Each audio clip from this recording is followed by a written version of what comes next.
नमस्कार, मैं डॉक्टर शताब्दी पाल तनमन वीडियोज़ में आपका स्वागत करती हूँ। आज हम बात करेंगे बच्चों की सूखी खांसी कैसे ठीक करें। सूखी खांसी क्यों होती है, पहले हम ये जानते हैं। सूखी खांसी अक्सर बैक्टीरिया और वायरस हमारे फेफड़ों में जाती है, नाक और मुंह के द्वारा हमारे एयर पैसेज से लंग्स में ट्रैवल करती है, जिस वजह से वो हमारे ब्रोंकियोल्स को श्रिंक कर देती है, मतलब सिकुड़ देती है। तब जाके वो हमारे लंग्स में कंजेशन क्रिएट करता है। अब ये सूखी खांसी कब होती है? ये सूखी खांसी जब आपके आसपास बहुत ज़्यादा पोल्यूशन हो, या फिर आप कोई ऐसे पोलन ग्रेन साइट्स में रहते हो, खेत खलियान के आसपास रहते हैं, उस समय ये सूखी खांसी देखी जाती है। एलर्जी हो किसी चीज़ से, उस समय सूखी खांसी देखी जाती है। अब कुछ घरेलू उपचार, गुनगुने पानी में नमक डाल के गरारे कीजिए।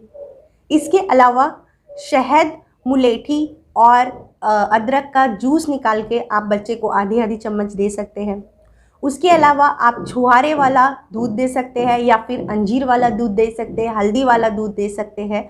ये सारी चीज़ें आप कर सकते हैं। एक और चीज़ जो है, मुलेठी, मिश्री और लौंग। अगर आपका बच्चा बड़ा है तो उसे आप बोलिए कि इसे धीरे धीरे च्यू करें और उसका जूस अंदर लेते रहें, उसमें भी सूखी खांसी में फ़र्क पड़ेगा। 3 से 5 दिन के ऊपर अगर आपके बच्चे में कोई इम्प्रूवमेंट नहीं दिख रहा है खांसी में, तो आपको डॉक्टर की मदद लेनी पड़ेगी उस समय।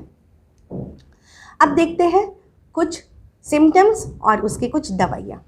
अगर खांसी सिर्फ सुबह के टाइम हो रही है, 3 से 5 के बीच में, एकदम अर्ली मॉर्निंग, तो आप एंटीमोनियम 30 दे सकते हैं।